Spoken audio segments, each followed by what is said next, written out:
కొంతమంది అందుతే జుట్టు అందకపోతే కాళ్ళు పట్టుకునే రకం. సరిగ్గా డొనాల్డ్ ట్రంప్ కూడా అదే బాపతు. భారత్పై డొనాల్డ్ ట్రంప్ యూటర్న్ తీసుకున్నాడా? త్వరలోనే భారత్పై ట్రంప్ టారిఫ్స్ వెనక్కి తీసుకోబోతున్నాడా? ప్రస్తుతం 50% ట్యాక్స్ విధిస్తున్నాడు. కొన్ని రోజులుగా ఇరు దేశాల మధ్య సంబంధాలు కూడా దెబ్బతిన్నాయి. అమెరికాకే ఎక్కువగా డ్యామేజ్ జరగడంతో తప్పు తెలుసుకొని ట్రంప్ వెనక్కి తగ్గుతున్నట్టుగా అనిపిస్తుంది. ట్రంప్ ట్యాక్స్పై ఇండియా తీవ్ర అసంతృప్తి వ్యక్తం చేస్తుంది. అమెరికాలోనూ ట్రంప్ తీరుపై తీవ్ర విమర్శలు వస్తున్నాయి. దీంతో వైట్ హౌస్లో భారత్ సంబంధాలు పూర్తిగా కట్ అయ్యాయి. స్వయంగా ట్రంప్ ఫోన్ చేసినా మోదీ పట్టించుకోలేదు. ఇటీవల చైనా టూర్కు ప్రధాని మోదీ వెళ్లారు. అప్పటి నుంచి ట్రంప్ వెనక్కి తగ్గుతున్నారు. తాజాగా ప్రధాని మోదీ గురించి అమెరికా అధ్యక్షుడు ట్వీట్ చేశారు.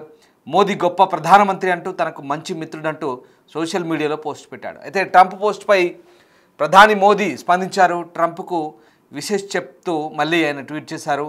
ట్రంప్ ట్వీట్కు మోదీ కూడా వెంటనే స్పందించడంతో మళ్ళీ సంబంధాలు మెరుగుపడుతున్నాయంటూ విశ్లేషకులు భావిస్తున్న పరిస్థితి. ఇక త్వరలోనే భారత్పై 25% అదనపు టారిఫ్ను ట్రంప్ వెనక్కి తీసుకుంటాడంటూ ఊహాగానాలు వెల్లువెత్తున్నాయి. సో మొత్తం మీద ప్రధాని మోదీని తన ఫ్రెండ్ అంటూనే మరోవైపు అంతర్జాతీయంగా ఇండియా పరువు తీస్తూ వివాదాస్పద వ్యాఖ్యలు చేస్తున్నారు ట్రంప్. అంతేకాదు 50% టారిఫ్లు విధించి భారతదేశ విదేశాంగ వ్యాపార వాణిజ్యాన్ని దెబ్బకొడుతూ ట్రంప్ చేస్తున్న చర్యలు మనకైతే ఎన్నో సమస్యలు తెస్తున్నాయి. అలాంటి ఆయన ఇప్పుడు యూటర్న్ తీసుకొని ప్రధాని మోదీని మెచ్చుకోవడం వెనుక పెద్ద కుట్రే దాగున్నట్టుగా అర్థమవుతుంది. ఇక వైట్ హౌస్లో తాజాగా మాట్లాడిన ట్రంప్ ప్రధాని మోదీకి తన మంచి ఫ్రెండ్ అన్నారు. మోదీతో స్నేహాన్ని ఇష్టపడతానని, అయితే ఇప్పుడు చేస్తున్న దాన్ని తాను మాత్రం ఇష్టపడట్లేదంటూ మళ్ళీ ప్రధాని మోదీ మెప్పు పొందేందుకైతే ఎత్తిస్తున్నారు. ఇంకా ఏమన్నారో చూద్దాం. ఇండియా అమెరికా మధ్య ప్రత్యేక అనుబంధం ఉంది. దాని గురించి ఎలాంటి ఆందోళన అక్కర్లేదు. రష్యా నుంచి ఇండియా భారీగా చమురుకుంటుంది. ఇది చాలా బాధాకరం. అయితే కొన్ని నెలల కిందట ప్రధాని మోదీకి నాకు మా ఇద్దరి మధ్య చక్కటి సంభాషణ భేటీ జరిగింది. మేము కలిసి న్యూస్ కాన్ఫరెన్స్ కూడా నిర్వహించాం. అంతా బాగా జరిగింది. ఇదిగో ఈ రోజ్ గార్డెన్ సాక్షిగానే మేము ఇద్దరం కలిసి మీడియా సమావేశం చేశామంటూ మోదీకి దగ్గరయ్యే ప్రయత్నం చేశాడు ట్రంప్. సో ఇక్కడ మొత్తం మీద ట్రంప్ చేస్తున్న వ్యాఖ్యలైతే అసలు అవివేకంగా మారుతున్నాయి, అనాలోచితంగా ఉంటున్నాయి. ఒక్కోసారి ఒక్కో రకంగా ట్రంప్ ప్రవర్తిస్తున్న తీరు, ట్రంప్కి ఏమైనా తిక్కా లేకుంటే పిచ్చా ఇలాంటి పదాలు వాడాల్సి వస్తుంది. ఒక రకంగా ట్రంప్ మెంటల్ గాడు అనే పదాలు కూడా వాడాల్సి వస్తున్న పరిస్థితి. ఎందుకంటే ట్రంప్ తీసుకుంటున్న నిర్ణయాలు కూడా అలాగే ఉన్నాయి. పిచ్చోడి చేతిలో రాయి మాదిరిగా ఆయనకు ఎలా పడితే అలా ఎడాపెడా టారిఫ్లు వాయిస్తూ ప్రపంచ వాణిజ్యాన్ని గడగడలాడిస్తూ ఒక రకంగా అన్ని దేశాలతో వాణిజ్య యుద్ధాన్ని కొనసాగిస్తూ మొత్తం ఒక రకమైనటువంటి యుద్ధ వాతావరణానికి తెరదీస్తున్నాడు. సో ఇది ట్రంప్ పరిస్థితి. వాస్తవానికి ట్రంప్ ఇటీవల ఏం చేశాడంటే ఇటు భారత్, చైనా, రష్యా ఈ 3 దేశాలు ఒక్కతాటిపైకి రావడంతో ట్రంప్కి అయితే ఒకసారిగా కాస్త అలజడి మొదలైనట్టయింది ట్రంప్కి. దీంతో యూటర్న్ అయితే తీసుకున్నట్టుగా మనకు అర్థమవుతుంది. సో గంటల వ్యవధిలోనే మనసు మార్చుకున్నారు. ముందుగా భారత్ను అమెరికా కోల్పోయిందంటూ, భారత్ రష్యా లాంటి దేశాలను కోల్పోయిందంటూ వ్యాఖ్యలు చేసి ఆ తర్వాత మాట మార్చారు. అయితే రష్యా నుంచి భారత్ చమురు కొనుగోలు చేయడం మాత్రం తీవ్ర అసంతృప్తి వ్యక్తం చేస్తూ ఈ 50% టారిఫ్లు విధిస్తామంటూ హెచ్చరికలు జారీ చేశారు. సో ఆ రకంగా అంటే రకరకాల మాటలు మాట్లాడుతూ ఉంటారు. సో భారత్ను చైనాకు కోల్పోవడం విషయంలో ఎవరినైనా నిందిస్తున్నారంటూ మీడియా వ్యక్తులు అడిగినప్పుడు అలా జరిగిందని నేను అనుకోవడం లేదంటూ ట్రంప్ యూటర్న్ తీసుకున్నారు.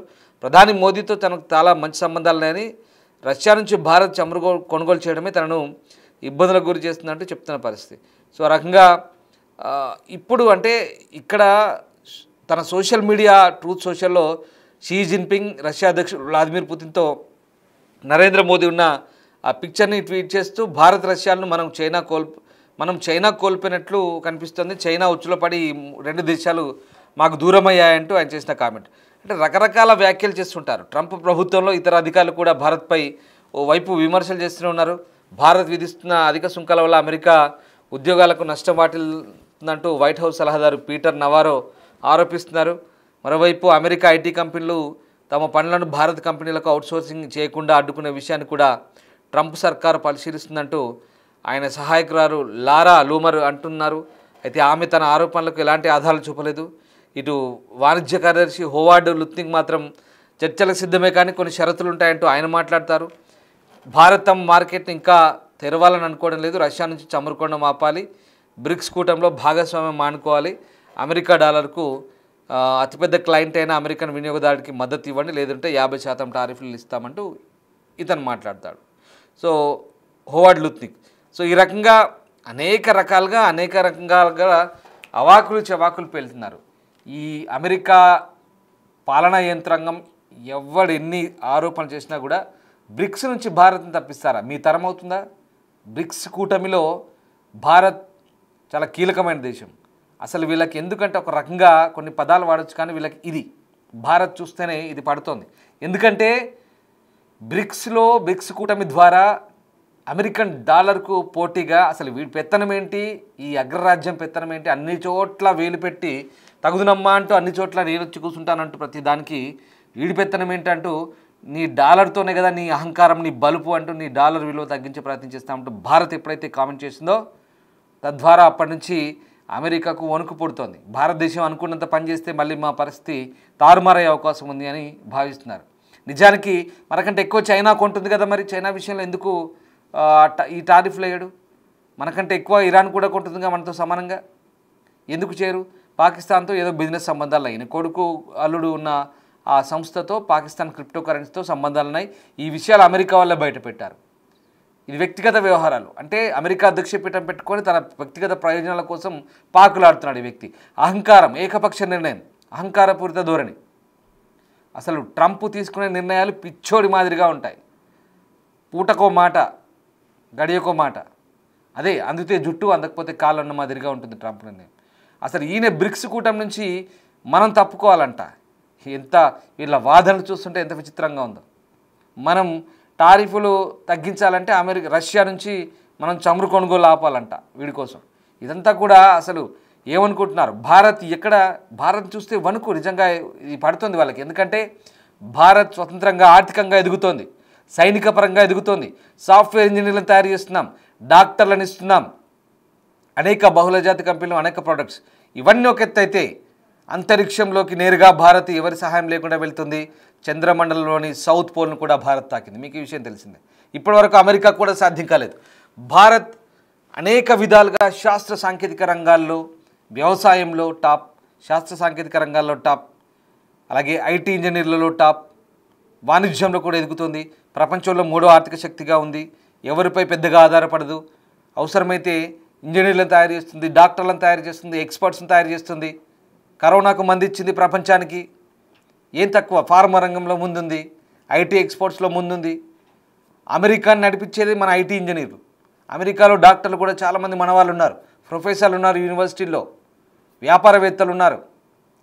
అన్ని రంగాల్లో అమెరికాలో భారతీయ నిపుణులు ఉన్నారు. ఇది చూసి కంటగింపుగా మారుతుంది ఓర్వలేనితనం. భారత్తో ఇతరత్ర వైరమేం లేదు. కేవలం భారత్ను ఆర్థికంగా శక్తిగా ఎదగనియకుండా చేయాలంటే ఇది ఒక అక్కసు. అంతేకాదు వ్యక్తిగత అక్కసు ట్రంప్కు. ఆయన కొడుకు, అలాగే ఆయన అల్లుడు ఉన్నటువంటి WLF అనే ఒక కంపెనీ ఉంటుంది, ఒక ఆర్థిక పరమైన సంస్థ. అది దాంతో పాకిస్తాన్ క్రిప్టో కౌన్సిల్తో వీళ్ళు టైఅప్ అయ్యారు. సో అక్కడ ఇవన్నీ ఒక ఎత్తు అయితే భారత్ పాకిస్తాన్ యుద్ధం ఆపానంటూ పదే డబ్బా కొట్టుకుంటున్న ట్రంప్ని మనం ఖండించాం. ఆయన ఎంత అయితే డబ్బా కొట్టున్నాడో మనం అంతా ఖండించుకుంటూ వచ్చాం. మన పార్లమెంట్ వేదికగా విదేశాంగ శాఖ ప్రతిసారి ఈడెందుకు హాస్యాస్పదమైన మాటలు మాట్లాడతాడు పర్వత ఒక్క మనిషి అంటూ మనం చెప్పుకుంటూ వచ్చాం.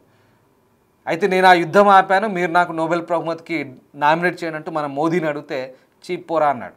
సో దాంతో ఈ ట్రంప్ అనే ఈ మూర్ఖుడికి ఎక్కడో మండింది. మమ్మల్ని మీ వల్ల నా నోబెల్ దూరం అవుతుందని ఒక అక్కస్తో మన మీద కక్ష కట్టాడు. మళ్ళీ మనం రష్యా, చైనాతో ఎక్కడైతే మన మోదీ గంభీరంగా ఒక సింహం మాదిరిగా ఏ రకంగానైతే చైనా వేదికగా వ్యవహరించాడో, అందరితో ఆలింగనాలు కరచాలనం చేసుకుంటూ ఒక పెద్దన్న పాత్ర పోషించాడో మన మోదీ, ఎంత గంభీరంగా ఒక నాయకత్వ లక్షణాలతో ఒక పరిపూర్ణమైన వ్యక్తిగా, ఒక నాయకుడిగా అక్కడ తన చతురతను ప్రదర్శించాడో అంతర్జాతీయ వేదికలపై, అక్కడే ట్రంప్కు నిజంగా ఆ రోజు నిద్ర పట్టలేదేమో. ఆ రోజు ఒక నైట్ మేర్ లాగా, ఒక పీడకల్లాగా మిగిలి ఉంటుంది బహుశా. ఈ 3 దేశాలు కలిస్తే ప్రపంచంలో 3 super economical global power leaders వీళ్ళంతా కూడా, వీళ్ళు కలిస్తే నా పప్పులు ఉడకవనేది ఇక్కడ ట్రంప్ భయం. అసలు సగటు అమెరికన్లకి ట్రంప్ వ్యవహార శైలికి సంబంధమే లేదు. ఇక్కడ మొత్తం అమెరికా దేశాన్ని ఆపాదించే లేదు. ట్రంప్ అనేవాడు కేవలం ఒక పిచ్చివాడి వాదిలా వ్యవహరిస్తున్నాడు. ట్రంప్ తీసుకునే నిర్ణయాలు మొదటి నుంచి కూడా రెండోసారి ఎప్పుడైతే అధ్యక్షుడు అయ్యాడో అప్పటి నుంచే ఈ వెర్రి చేష్టలు ప్రపంచ వాణిజ్యాన్నే గడగడలాడిస్తున్నాడు. అసందర్భోచితంగా టారిఫ్లు వేస్తాడు, ఇష్టారాజ్యంగా వివరిస్తాడు. అహంకారం, ఏకఛత్రాధిపత్యం. ఈయనకి కొంతమంది అక్కడ వత్తాసు పలుకుతుంటారు. ఇక అక్కడ డెమోక్రాట్లు, విపక్ష డెమోక్రాట్లు అయితే మొత్తుకుంటున్నారు. 20 సంవత్సరాల నుంచి బిల్డ్ చేసుకున్న భారత్ యుఎస్ సంబంధాలని పూర్తిగా దెబ్బతీస్తున్నావు మూర్ఖుడా అంటున్నారు. ఇగో ఇది పరిస్థితి. కానీ ఇప్పుడు యూటర్న్ తీసుకున్నాడు. మళ్ళీ అయ్యో నాకు మోదీ మంచి మిత్రుడు, ఇద్దరం కలిసి ఛాయ్ తాగాం. ఇదిగో ఈ రోజ్ గార్డెన్లోనే మేము ఇద్దరం ప్రెస్ మీట్ పెట్టాం. చాలా మంచి వ్యక్తి మోదీ. నేను హ్యూస్టన్లో హౌదీ మోదీ కూడా ఆదరైనప్పుడు నేను చెప్పాను కదా అదే విషయం. భారత్ మాకు మంచి దేశం, మేము ఎక్కడ కోల్పోం అంటున్నాడు. అంటే ఇక్కడ సగటు అమెరికన్స్కే డ్యామేజ్ జరుగుతుంది, సగటు అమెరికన్స్కే డ్యామేజ్ జరుగుతుంది. వాళ్ళ తలసరి ఆదాయం, వాళ్ళ ఆదాయం కంటే వాళ్ళ ఖర్చులు ఎక్కువ, రేట్లు పెరుగుతున్నాయి. అనేక రంగాలుగా వాళ్ళకి ఇప్పుడు ఇబ్బందులు అవుతున్నాయి. మన ఒక్కరమే కాదు, మనకు, బ్రెజిల్కు, అన్ని దేశాలకు అడ్డగోలుగా టారిఫ్లు వేస్తున్నాడు. సో ఇక్కడ బ్రెజిల్ మనము బ్రిక్స్లో చాలా కీలకం కాబట్టి మనం ఎక్కడ డాలర్కు వ్యతిరేకంగా అక్కడ ఇతరత్ర కరెన్సీని రూపొందిస్తామా లేదా అంతర్జాతీయ మారకానికి సంబంధించి వేరే కరెన్సీని ప్రోత్సహిస్తామోనని భయం. దాంతో వణుకు పుట్టి భారతదేశాన్ని పరోక్షంగా ఇలా టార్గెట్ చేస్తున్నారు, ప్రత్యక్షంగానే టార్గెట్ చేస్తున్నాడు. 50% వేస్తా అంటాడు, ఇష్టమైతే ఇంకో 50 వేస్తా అంటాడు. అప్పుడే మాట మారుస్తాడు, అప్పుడే మళ్ళీ దిగొస్తాడు. అయ్యో లేదు నాకు మోదీ మంచి మిత్రుడు, భారత్ మంచి మిత్రులు అని చెప్తాడు. ఏదేమైనా యూటర్న్ తీసుకున్నాడు. మళ్ళీ చెప్తున్నాను, అందితే జుట్టు, అందకపోతే కాలు. ఆ బాపతే ఈ ట్రంప్.